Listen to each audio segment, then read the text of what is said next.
가운데 가나안 혼인잔치를 첫 번째로 이적을 들으셨습니다. 그 가운데 보게 되어지면 예수님께서 이적을 베푸셔서 그 포도주가 전보다는 더 아주 훌륭한 포도주로 만들어지게 되어졌습니다. 물이 포도주로 변하게 되어졌던 것입니다. 그런데 그 포도주가 보통 잔치 때에 처음에는 그 좋은 곳으로 나오다가 나중에는 좀 안 좋은 곳으로 나오게 되어지는데, 예수님이 함께한 그곳에는 이제 없었던 것이, 부족했던 것이 채워지고 물이 포도주로 변하는 일들을 통해서 그 포도주는 전보다도 더 아주 값진 것으로 변화되었던 것을 우리는 보게 되어집니다. 우리 예수 믿는 것이 바로 그것입니다. 예수 믿는 것이 죄인에서 예수 그리스도를 영접함으로 하나님께서 지칭하시는 의인의 삶을 살게 되어지는 것입니다. 우리가 전보다 더욱더 나아지는 삶을 우리에게 보게 되어지지요. 우리가 여러분들이 기억하시는 대로 지미 카터 대통령은 그 미국 역사 중에서 제일 인기 없는 대통령입니다. 그가 보통 이제 대통령 한 번 되어지면 4년 임기를 하고 또 4년 재임을 해서 보통 대통령은 4년 보통 8년 정도 미국 대통령은 그렇게 큰 무리가 없으면 그렇게 되어집니다. 그런데 지미 카터 대통령은 두 번째 텀에서 결국에는 지고 맙니다. 그래서 야당 후보였던 레이건 대통령에게, 영화배우였던 레이건 대통령에게 지고 맙니다. 그래서 그때에 상당히 경제적인 손실도 있었고, 왜냐하면 대통령 재선을 위해서 많은 돈을 들이고 하였는데 나중에 그 경제적인 것으로 자기가 상당히 어려움도 겪었습니다. 그런데 레이건 대통령 가운데 카터 대통령만큼 그 후기의 사역이 이렇게 활발하게 되어진 분이 없습니다.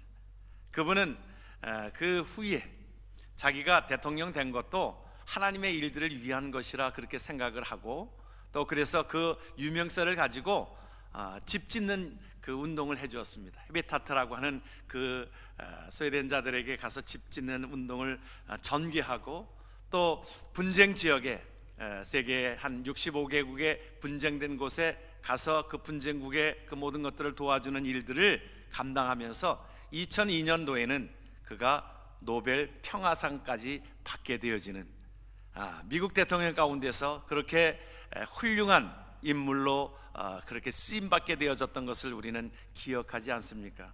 지금까지도 그는 그 일을 잘 감당하고 있고 하나님의 일로 잘 감당하고 있는 그 모습을 보게 되어집니다. 전기의 사역과 후기의 사역은, 물론 그가 대통령 재임 시절에도 그는 하나님을 신실하게 믿는 자로서 전도의 사명을 감당하였던 그분이었지만은 그 후기의 사역이 더욱더 복된 사역을 되게 한 것을 보게 되어집니다. 오늘 야곱의 인생 가운데서 참 제일 어려운 시간들을 겪고 있는 것이 창세기 28장에 나와 있는 것입니다. 야곱의 인생 가운데 야곱이, 여러분, 많은 부분들을 성경에 기록하고 있는 것 중에 어느 때는 보면 의아했던 적이 있습니다. 아니, 야곱을 하나님께서 그렇게 사랑하시는 이유가 무엇인가? 어찌 보면 야곱은 좀 속고 속이면서 또 좀 그러한 모습 아닙니까? 그런데 어떻게 나중에는 야곱이 이스라엘이라고 하는 이름까지 얻게 되어지면서, 저도 그렇게 생각한 적이 있습니다. 아니, 야곱 같은 사람을 왜 하나님께서 그렇게 들어쓰셔서 그를 하나님 앞에 귀하게 이스라엘이라는 이름까지 주어졌는가 생각해 보니까 바로 우리들의 모습이더라고요. 바로 저의 모습이더라고요. 부족하고 연약하고 그 자를 하나님께서 들어 써주셔서 하나님 앞에 거룩한 하나님의 백성 되게 하시는 하나님의 은혜를 말씀을 통해서 살펴볼 수 있다라고 하는 것입니다. 우리가 모든 사람이 죄인이었습니다. 그 가운데 예수 그리스도가 오셔서 우리를 하나님의 은혜로, 하나님께서 우리를 거두어 주셔서 우리를 그리스도인이라고 하는 이름, 우리를 의인이라고 하는 이름으로 주어진 것은 놀라운 하나님의 은혜라고 하는 것입니다. 오늘 28장에 나와 있는 내용은 이제 아버지가 있었던 그곳에 어떻게 해서 쫓겨난 것입니까? 도망자의 심정입니다. 형 에서에게 있는 장자권을 빼앗아서 자기가 모든 축복권을 다 받습니다. 아버지로부터 다 받습니다. 나중에 에서가 생각해 보니까 너무 괘씸한 거예요. 그래서 이를 죽이려고 하는 그 가운데에 도망자의 신세입니다. 그래서 부엘사바에서 이제 어머니가 너 어디에 가서 있으라고 했냐면 외삼촌 집에 가서 그곳에 가서 좀 거하면서 이제 형의 이 모든 것들을 좀 노함을 없을 때까지 너 그곳에 가서 있으라 그랬는데, 그곳에 가서 사실은 20년을 지납니다. 하란까지, 그 부엘사바에서 하란까지 약 한 500마일 정도가 됩니다. 키로로 말하면 한 800km가 되어지고 한 2000리 정도 되는 그 상당히 먼 거리입니다. 그 가는 과정 속에 사흘길을, 이제 도망자의 마음으로 그가 사흘길을 걸어서 도착한 곳이 바로 광야입니다. 가는 과정 속에서 이스라엘의 땅은 다 그런 모든 것들이 참 광야 같은 그런 땅입니다. 그런데 하란까지 그 가는 여정 속에 사흘길을 걸어서 처음에는 좀 열심히 뛰어서 도망왔겠지요. 그런데 시간이 지나면서 생각해 보세요. 사흘길을 떠벅떠벅 걸어오면서 그 광야길을 걸어가는 심정을 여러분들이 기억하십니까? 광야라고 하는 것은 외로운 곳입니다. 힘든 곳입니다. 서러운 곳입니다. 먹을 것도 없는 곳입니다. 그 광야의 그곳에 있을 그곳에 노숙자의 삶으로 그곳에 보내게 되어집니다. 돌베개를 베고서 잠을 자고 있는 그 장면이 오늘 나오는 그 장면들인 것입니다.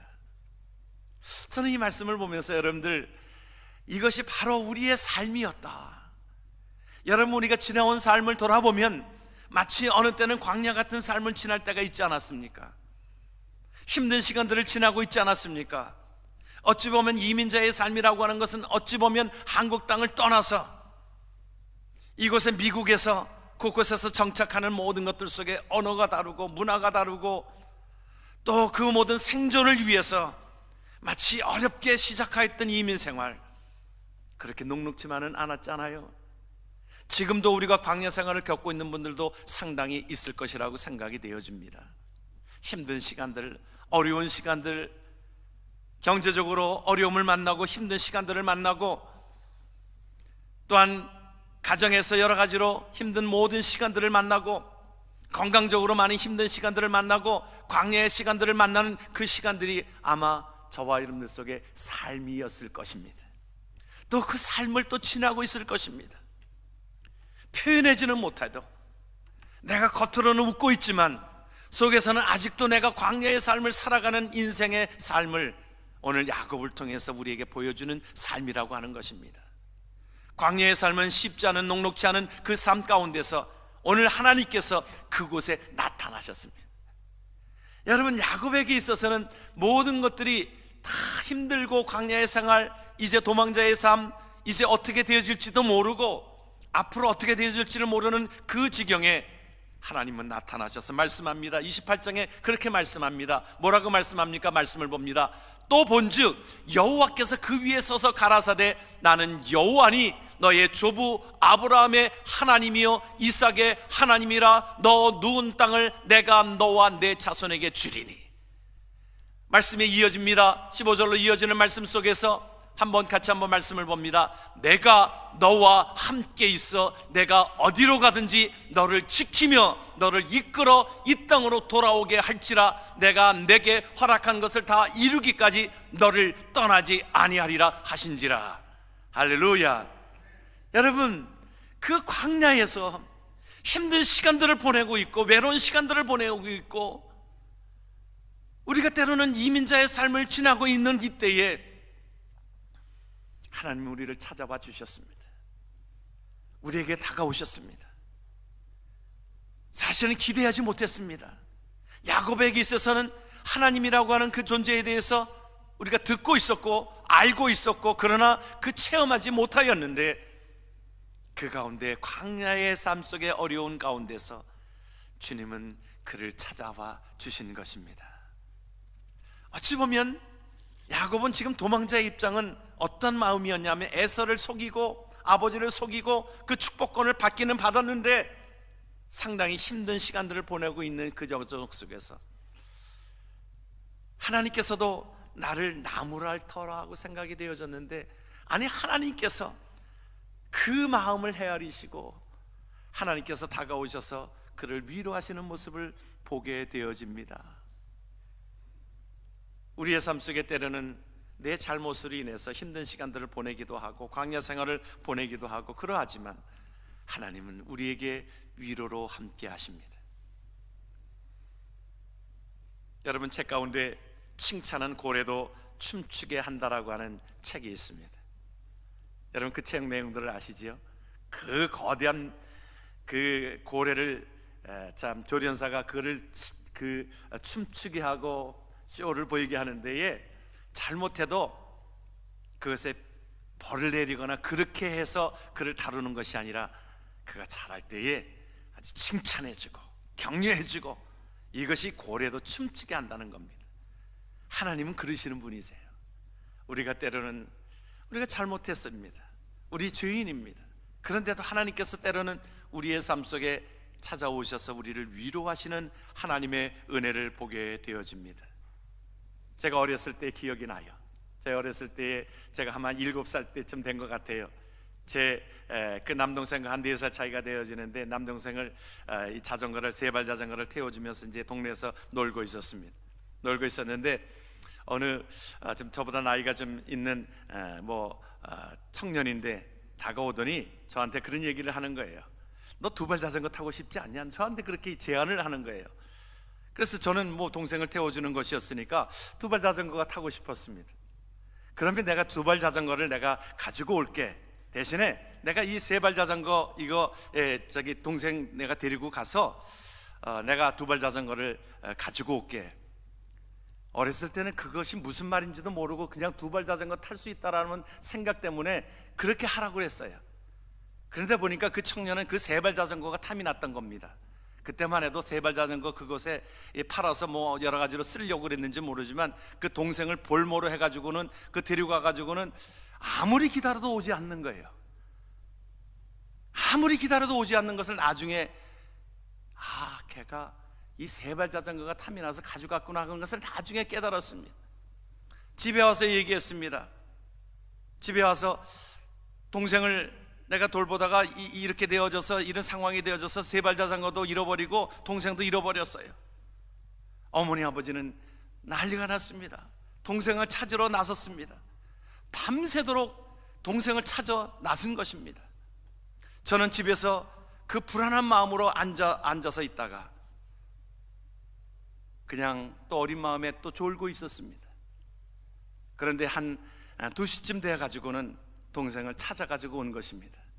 아이가 그냥 어디다가 떨어뜨려 놓고 그 아이를 어느 구멍가게에서 돌보고 있었던 것입니다. 그때만 해도 무슨 경찰에 신고하거나 그러지를 못하였고, 그러다가 그 아이를 찾은 것입니다. 제 동생을 찾은 것입니다. 부모가 그 동생을 데리고 왔는데 저는 상당히 불안했습니다. 잘못했잖아요. 그 욕심 때문에. 그런데 그때 어머니가 저에게 그 따뜻하게 해줬던 것이 지금도 기억이 되어져요. 그때에 너 제대로 먹지도 못하고 졸고 있는 저를 향해서 그때 토마토를 다 이렇게 슬라이스를 싹 썰어가지고 거기다가 설탕을 싹 뿌려가지고 저한테 위로해 주시는데, 전 그래서 지금도 이 토마토를 이렇게 싹 슬라이스 내가지고 거기다가 설탕을 싹 뿌려서 먹은 그 맛을 잊을 수가 없고 제일 좋아하는 음식이 되어집니다. 어머니의 사랑이 거기에 녹아져 있기 때문에 그렇습니다. 내가 잘못하고 불안하고 그럴 때 오히려 어머니는 나를 위로하셨습니다. 나중에 나이가 들어서 참 부모가 되어져 보니까 그 마음을 이제 깨닫게 되어집니다. 저희 첫째 딸이 운전면허를 따고서는, 운전면허 얼마나 따고 운전하고 싶습니까? 저희 모르게 밤에 그 차를 몰고 나갔습니다. 사고가 났습니다. 아마 큰 사고는 아니었는데 전화가 왔어요. 우리 딸에게서 전화가 왔는데, 아빠, 배드 뉴스가 있다는 거예요. 배드 뉴스가 뭐냐 그랬더니 차를 자기가 처받았다는 거예요.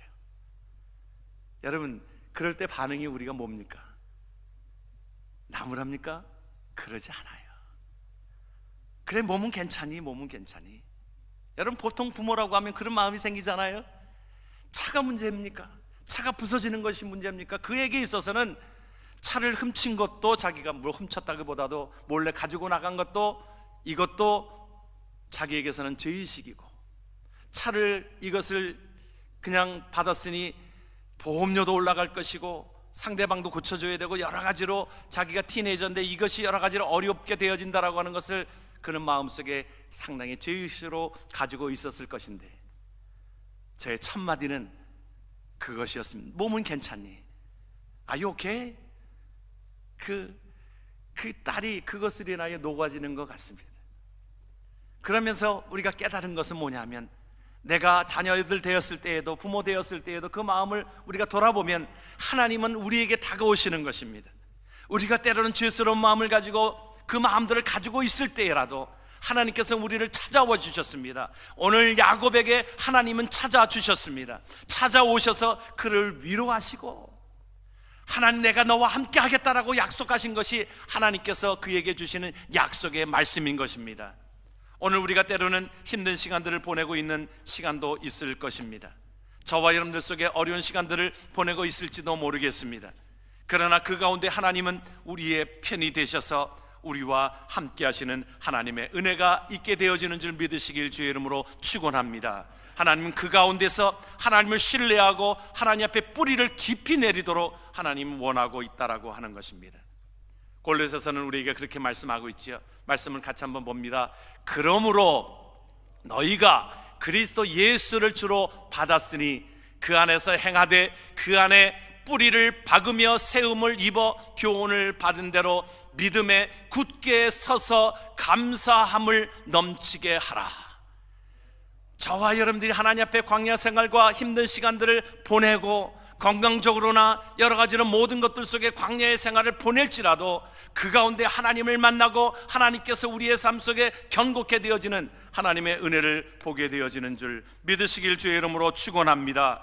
여러분, 오늘 귀하게 그 말씀 속에서 야곱이 돌베개를 베고 그 가운데 사닥다리를 통하여 하나님을 만나게 되어지는 역사 가운데 그가 꿈을 꾼 그 모든 것들은 하나님을 개인적으로 만나는 귀한 시간들인 것입니다. 25절에 그렇게 말씀하고 있죠. 우리 말씀을 같이 한번 말씀을 봅니다.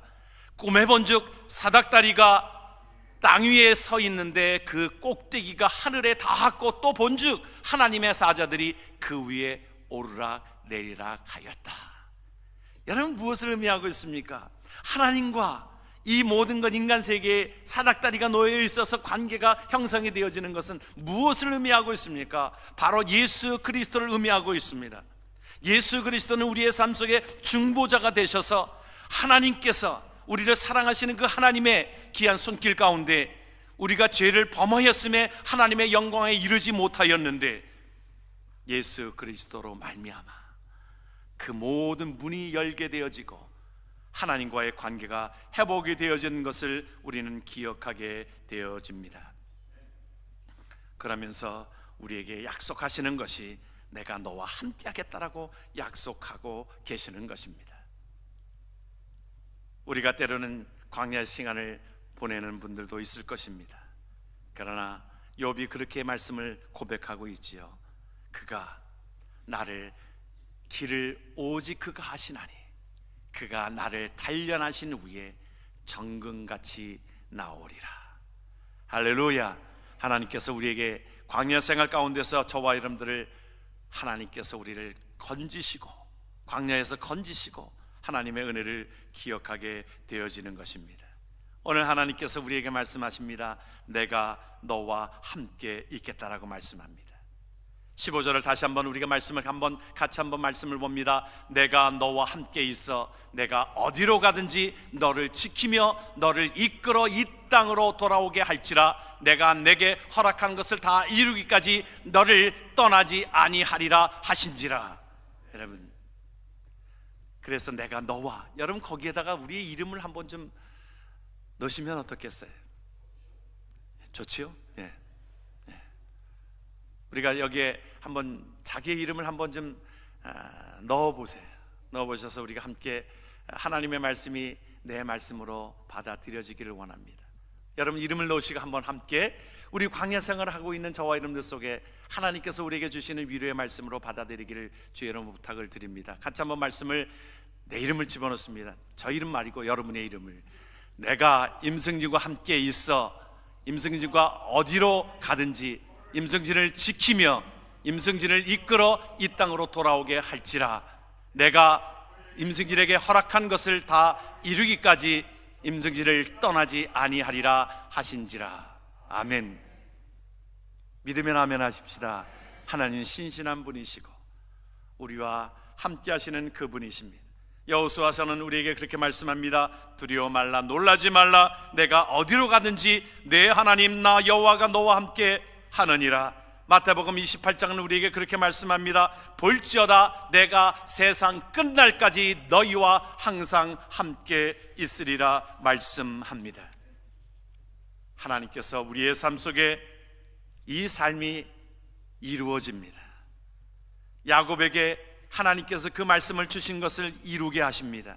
함께 하신다라고 약속하신 말씀으로 그는 20년의 생활을 함께 하였습니다. 그리고 다시 20년 뒤에 그가 다시 돌아오게 되어지는 하나님의 역사 가운데서, 하나님의 교회 가운데서 돌아오게 되어지는 것을 말씀을 통해서 살펴볼 수 있는 것입니다. 그럴 때에 오늘 야곱은 중요한 결단을 합니다. 하나님 앞에 결단을 합니다. 뭐라고 결단합니까? 세 가지의 결단을 합니다. 20절에서부터 22절까지의 말씀을 함께 봅니다. 같이 한번 말씀을 우리가 함께 말씀을 보겠습니다. 여호와께서 나의 하나님이 되실 것이요 내가 기둥으로 세운 이 돌이 하나님의 전이 될 것이요 하나님께서 내게 주신 모든 것에서 10분의 1을 내가 반드시 하나님께 드리겠나이다 하였더라. 하나님 앞에 내 삶을 드리겠다라고 고백되어지는 것입니다. 하나님 앞에 예배의 삶으로 드리겠다라고 고백되어지는 것입니다. 나와 함께 하신 하나님 앞에 내 삶을 드리고 내 모든 수입의 10의 1을 가지고 하나님 앞에 기쁨으로 나아가겠다라고 고백되어지는 것이 야곱이 하나님 앞에 한 결단의 삶인 것을 우리는 기억합니다. 사랑하는 성도 여러분, 우리가 광야 생활을 하는 모든 것 가운데 하나님은 우리와 함께하고 계십니다. 힘든 시간들 속에서도 내 혼자가 아니라 하나님은 우리와 함께 하시는 하나님을 믿으시길 주의 이름으로 축원합니다.